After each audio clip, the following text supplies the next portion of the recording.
Hello Hello ဟုတ်ကဲ့အားလုံးပဲမင်္ဂလာပါမင်္ဂလာပေါင်းနဲ့ကားညောင်းပါစေကြောင်း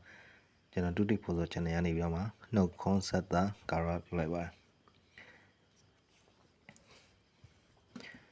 အဲ့တော့ကျွန်တော်ရဲ့ဒုတိယဖို့ဆို channel နဲ့ပတ်သက်ပြီးတော့မှကျွန်တော်တို့ live လွှင့်တာနဲ့ပတ်သက်ပြီးကျွန်တော်တို့ live ကအပိတ်ခံထားရတဲ့အတွက်ကြောင့်မလို့ကျွန်တော် live လွှင့်တာကိုလွှင့်လို့မရတော့မရတဲ့အတွက်ကြောင့်မလို့ကျွန်တော်တို့ဘလို့ကြံစပြီးတော့မှချစ်ပရိသတ်ကြီးတို့မိတ်ဆွေတို့တီးလို့ရအောင်လုပ်လို့ရမလဲဆိုတဲ့ဒီလန်းနဲ့ပတ်သက်ပြီးတော့မှကျွန်တော်တို့လုပ်လို့ရတာကကျွန်တော်တို့တွက်ခွန်တွေကိုတက်ဖို့ရိုက်မယ်ပြီးလို့ရှိရင် short video short short video တင်မယ်မဟုတ်လို့ရှိရင်ကျွန်တော်တို့ video file ရိုက်မယ်ရိုက်ပြီးတော့လို့ရှိရင် video file ကိုကျွန်တော်တို့ channel မှာတင်ဖို့ဆိုတဲ့နည်းလမ်းနှစ်ခုကိုတွေ့တဲ့အတွက်ကြောင့်မလို့ကျွန်တော်တို့ကတော့ short video အနေနဲ့ကတော့ဓာတ်ပုံရိုက်ပြီးတော့မှတင်တယ်ပြီးလို့ရှိရင်ကျွန်တော်တို့ video file အနေနဲ့ video ကိုကျွန်တော်တို့ကြိုတင်ရိုက်ပြီးခါမှကျွန်တော်တို့ဟောနော်ကျွန်တော် channel မှာလွှင့်တယ်ဒါနဲ့ပတ်သက်ပြီးချို့ကတော့ live stream ပြန်ပြီးတော့မှအသက်ဝင်ပြန်လုပ်လို့ရတယ်ပြန်လွှင့်လို့ရတယ်ဆိုပြီးတော့မှကျွန်တော်ကိုအားပေးကြပါတယ်သို့တော့အဲ့ဒါဒီကျွန်တော် live stream လွှင့်ထားရမှာမဟုတ်ဘူးကြိုတင်ပြီးတော့မှ video file ရိုက်ထားတာနဲ့ပတ်သက်ပြီးတော့မှကျွန်တော်တို့ပြန်ပြီးတော့မှကျွန်တော်ရဲ့ channel မှာပြန်တင်ပြပေးခြင်းဖြစ်တဲ့အတွက်ကြောင့်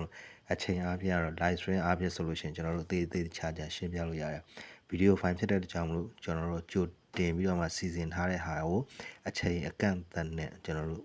ဟိုတင်ပြရတာဖြစ်တဲ့အတွက်ကြောင့်အချိန်ကြာရင်ကြာသလို video file ကတော်နဲ့ line ပေါ်မတက်ဘူးမတက်တဲ့အတွက်ကြောင့်အချိန်တိုတိုလေးနဲ့ကျွန်တော်တို့လုပ်ထားတာဖြစ်တယ်အဲ့တော့ဒါနဲ့ပတ်သက်ပြီးတော့မှကျွန်တော်ကိုပေါ့နော် site တွေရှင်းပြတာနဲ့ပတ်သက်ပြီးတော့မှတခါလေကျွန်တော်ပြောတဲ့လူရှိတယ်ဆိုတော့တချို့ကကျတော့ site ရှည်လွန်းတဲ့အတွက်ကြောင့်မလို့တဲ့သူက site တူတာကိုပဲပြပေးပါတဲ့ site တူတဲ့ဟာကပို့ပြီးတော့မှထိရောက်တယ်လို့ပြောတယ်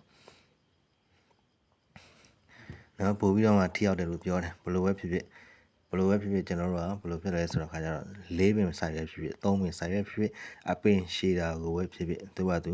ကန်နဲ့သက်ဆိုင်တယ်ကိုဒီနေ့ဒီချိန်ကဒီခါတင်ရမှာကိုပတ်ဆိုင်ရခြင်းရမှာပဲမရခြင်းမရဘူးဒါနဲ့ပဲဒါဘယ်လိုပြောရမလဲဆိုကိုကန်နဲ့ပဲကိုသက်ဆိုင်တယ်နော်အဲ့တော့ပြောတဲ့သူကတော့ဒီ၄ပင်၅ပင်လောက်ပဲတွက်နေရင်တဲ့ကန်အားကိုပြီးတွက်နေတာနဲ့အတူတူပဲတဲ့ပင်ရှည်လေးရှာကြည့်ပါလားလို့အကြံပြုတာပါလို့ပြောတဲ့အတွက်ကြောင့်မလို့အရေးအသားကပျော့ပြောင်းတာဖြစ်တဲ့အတွက်ကြောင့်မလို့ဒါအကြံပြုတာလို့ယူဆလို့ရပါတယ်ကျေးဇူးတင်ပါတယ်ဟောအဲ့တော့အပင်ရှည်ရှိသလားဆိုရင်ကျွန်တော်ရှိမှာအပင်ရှည်ရှိတယ်အပင်တိုလည်းရှိတယ်တခါကျတော့ရှိုးကအပင်ရှည်ကိုကြိုက်ဘူးကျွန်တော်တို့အပင်တိုတာကိုကြိုက်တယ်အပင်တိုပြန်တော့လည်းအပင်ရှည်တာကိုကြိုက်တဲ့လူအတွက်တကယ်နဲ့အပင်ရှည်ခြင်းလဲဆိုလို့ရှိရင်ကျွန်တော်တို့နော်ခွန်3ည5မပါမဖြစ်လို့သာထိုင်တွက်သွားနေညာကိုခွန်3ည5ဒါဒီလဲသူများပြောတဲ့စကားမဟုတ်ဘူးကျွန်တော်ပြောထားတဲ့စကားကြားထဲမှာ2ပင်လောက်ပဲဖြတ်သွားလိမ့်မယ်ခွန်3ည5ခွန်3ည5ခွန်3ည5တပင်ပြတ်မယ်2ပင်ပြတ်မယ်ခွန်3ည5ခွန်3ည5ခွန်3ည5နော်နောက်ကခွန်3ည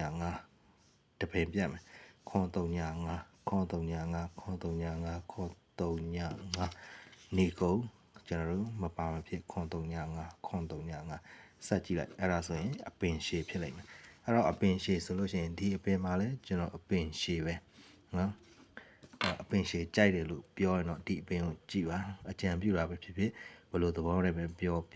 လူချင်းမင်းချစ်ပရိသတ်ကြိုက်လောက်မယ်လို့တင်တဲ့ဒီ profile တင်တာနဲ့ပတ်သက်ပြီးလူချင်းမင်းတွေ့ကောင်းတွေ့နိုင်မယ်အပင်တူကြိုက်တဲ့လူတွေအတွက်လည်းပါတယ်အဲ့တော့3ညရဲ့9ရဲ့ပေါင်းရင်5ပါဝါနက်ခတ်ယူပြီးတော့မှနောက်တစ်နေ့နေကုန်အတွက်ကျွန်တော်ဒီမှာ video file ဖြစ်တဲ့အကြောင်းလို့အချင်းယုံလေးပဲကျွန်တော်ပြောပြီးတင်မယ် video file ရှည်သလို line ပေါ်တင်ရတာမှာကြံ့ကြာမှုရှိနိုင်တဲ့အတွက်ကြောင့်လို့ကျွန်တော်တို့တူတူပဲခြုံပြီးပြောလိုက်မယ်နော်အဲ့တော့ခါကြတော့9ရဲ့9ရဲ့ပေါင်းတော့4နဲ့ပေါင်းတော့8ပါဝါနက်ခတ်83တစ်ဒီနေကုန်ဖြစ်တဲ့အတွက်ကြောင့်လို့ကျွန်တော်ဒီ video file နဲ့ပတ်သက်ပြီးတွေ့တယ်မြင်တယ်ကြည့်လို့နားလည်တယ်ဆိုလို့ရှင်ကျွန်တော်တို့ကြော်သွားလိုက်မယ်4ရဲ့9ရဲ့ပေါင်းရင်9 3ညနဲ့ပေါင်းတော့9 4 6ဒီမနေ့ပြန်နေကုန်နော်9 4 6ဒီမနေ့ပြန်နေကုန်ဖြစ်ပါတယ်နော်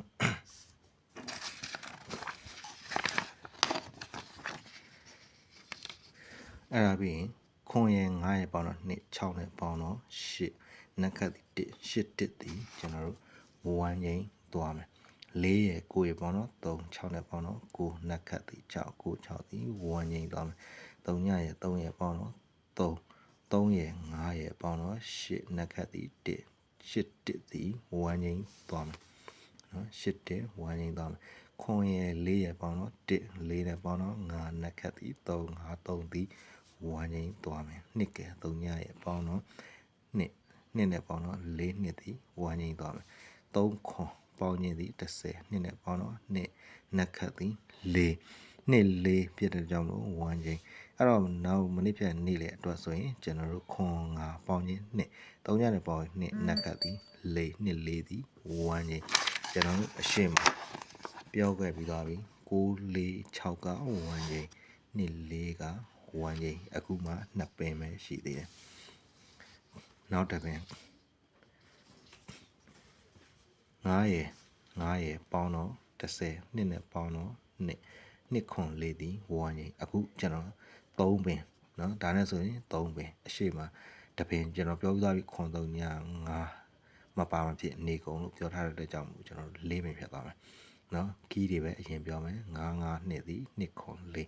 3ည5 3ညဒီ5 3ည3 1ငိမ့်3ည8 9ဒီခွန်နှစ်3ည1ငိမ့်3ည5ခွန်ဒီနှစ်ခွန်4 1ငိမ့်6နှစ်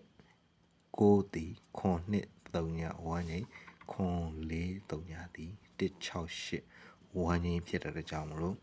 ကျွန်တော်တို့အဲ့ဟာတွေကိုကျွန်တော်တို့1ငိမ့်တွေကိုကျွန်တော်တို့ဘယ်လိုဆက်ပြီးသုံးမလဲဆိုတာနဲ့ပတ်သက်ပြီးတော့မှကျွန်တော်တို့ဆက်ရှင်းပြပေးမယ်ခွန်သည်ထိတ်စီနှစ်ပင်ကျော်မှာခွန်ထိတ်စီနှစ်ပင်ကျော်မှာခွန်ထိတ်စီနှစ်ပင်ကျော်မှာခွန်ထိတ်စီနှစ်ပင်ကျော်မှာခွန်ထိတ်စီနှစ်ပင်ကျော်မှာခွန်ထိတ်စီဆက်လာမယ်လို့ပြောရင်4ပင်စိုက်တော့မဟုတ်ဘူးเนาะတစ်ပင်နှစ်ပင်သုံးပင်4ပင်5ပင်6ပင်စိုက်ဖြစ်တဲ့အတွက်ကြောင့်မလို့ဒီအရှိမှလည်းကျွန်တော်တို့ပြပြီးသွားပြီเนาะအပင်စိုက်တွေအရှိကြီးပဲအဲ့တော့4ပင်စိုက်ကိုအားကိုးတာလည်းမဟုတ်ဘူး5ပင်စိုက်တော့မဟုတ်ဘူးเนาะဒီမှာတော့အနည်းဆုံး1 2 3 4 5 6ပင်စိုက်เนาะအဲ့တော့ကျွန်တော်တို့ဆက်ကြည့်မယ်9ရယ်ပေါင်းတော့3ညအနက်ခတ်သည်ခွန်ဖြစ်တဲ့ကြောင့်3ညခွန်သည်အထိုင်သွားမယ်4ရယ်9ရယ်ပေါင်းတော့3နက်ခတ်သည်3 5သည်နောက်ထိုင်3ညရယ်4ရယ်ပေါင်းတော့4နက်ခတ်သည်2 4နှစ်သည်နောက်ထိုင်3ညရယ်1ကပေါင်းတော့1နက်ခတ်သည်8 1 8ကနောက်ထိုင်4ရယ်3ရယ်ပေါင်းရင်ခွန်နက်ခတ်သည်3ညခွန်3ညသည်နောက်ထိုင်9ရယ်3ညရယ်ပေါင်းတော့5 3သည်နောက်ထိုင်ခွန်5ခွန်3ဆိုပြီးတော့မှရမယ်အဲ့တော့ခွန်5ခွန်3နဲ့ပတ်သက်ပြီးတော့မှကျွန်တော်တို့အရှိမနော်အရှိမခွန်5ခွန်3နဲ့ပတ်သက်ပြီးတော့မှမရှိထားဘူးဟုတ်ပြီ3ညရဲ့8က9ရဲ့ပေါင်းရင်ခွန်နှစ်ခတ်ပေါင်းရသည်နှစ်ခွန်နှစ်သည်ထိတ်စီ8က4ရဲ့ပေါင်းတော့နှစ်ခွန်နှစ်ပါဝါခွန်သည်အပိတ်3ညရဲ့9ရဲ့ခွန်ရဲ့ပေါင်းတော့နှစ်ပါဝါခွန်သည်ထိတ်စီ9ရဲ့1ကပေါင်းတော့6ပါဝါသည်1 6တစ်သည်အပိတ်6က2ကပေါင်းတော့8 9နဲ့ပေါင်းတော့ခွန်ပါဝါသည်နှစ်ခွန်နှစ်သည်ထိတ်စီနှစ်က3ရဲ့ပေါင်းတော့9ပါဝါသည်3ည9 3ညသည်အပိတ်4ရဲ့ခွန်ရဲ့ပေါင်းတော့1 3ညနဲ့ပေါင်းတော့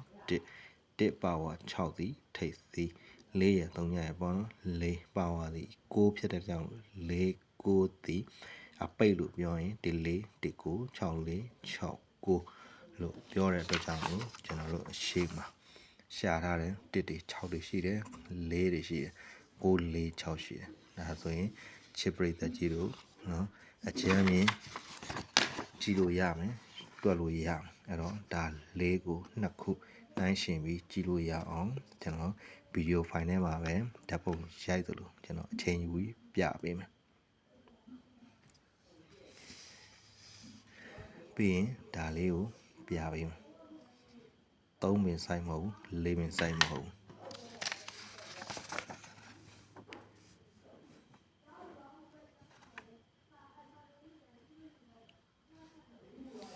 နောက်ဒါလေးကိုပြ ရပေးမယ်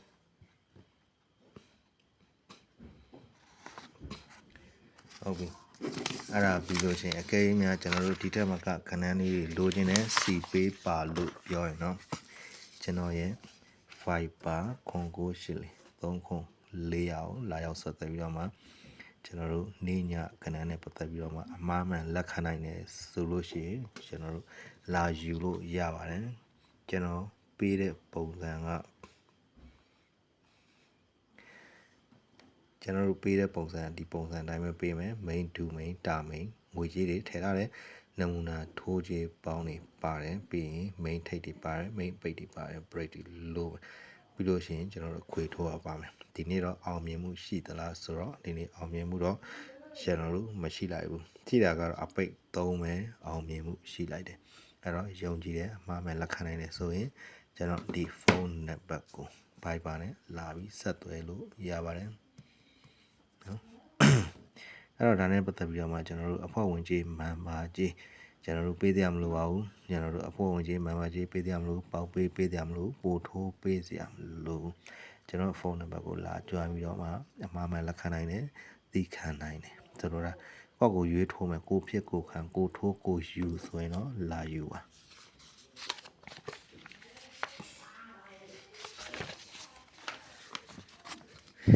အဲ့တော့ကျွန်တော်တို့တော့ကွင်ရလာနေပြီဘဝကမခါတော့ချိုမြမြပြရည်စကဲသို့ညော်လင်းချက်တွေကနေတဲ့ဆက်လို့ဆက်လက်ရှင်သန်ကြပါစို့ကျွန်တော်ဒီကြပြလေးနဲ့ပတ်သက်ပြီးတော့မှကျွန်တော်တို့ရှေ့မှာကျွန်တော်တို့ဆုံးရှုံးခဲ့သည်ရှိတော့မပေါက်ခဲ့သည်ရှိတော့ကျွန်တော်တို့ညော်လင်းချက်တွေနေတိုင်းဆက်ထားမယ်เนาะအဲ့လိုသဘောမျိုးနဲ့ကျွန်တော်တို့ဆက်သွားမယ်အဲ့တော့ဒါနဲ့ပတ်သက်ပြီးတော့မှကျွန်တော်ဆက်တဲ့ပြောချင်တာကဘာရှိလဲဆိုလို့ရှိရင်ကျွန်တော်ထိုးရမယ့်အတိုင်းအတာလေးတွေရေးပေးခဲ့တာတော့မှပဲကျွန်တော်တို့တစ်ခါကြားလို့ရှိရင်မပေါက်ပါဘူးဘလောက်ပါသွားပြီဘယ်ဟွာဖြစ်သွားပြီအကျွတ်တင်သွားပြီဆိုပြီးလာပြောတဲ့ပုံကိုယ်တွေရှိပါတယ်ဒါနဲ့ပတ်သက်ပြီးစောရီကကိုနှစ်သက်ရကိုထိုးပါကျွန်တော်ထိုးခိုင်းတဲ့အတိုင်းအတာတွေကလည်းအခြေခံလူဒန်းစားတွေအတွက်ရည်ရွယ်ပြီးတော့1000ဝန်းကျင်ပဲရှိတယ်ကျွန်တော်တို့ထိုးခိုင်းထားတာနဲ့ပတ်သက်ပြီးတော့ဒီထက်ပေါင်းကပိုပြီးဆုံးရှုံးစရာလည်းမရှိဘူးနစ်နာစရာလည်းမရှိဘူးเนาะအဲ့တော့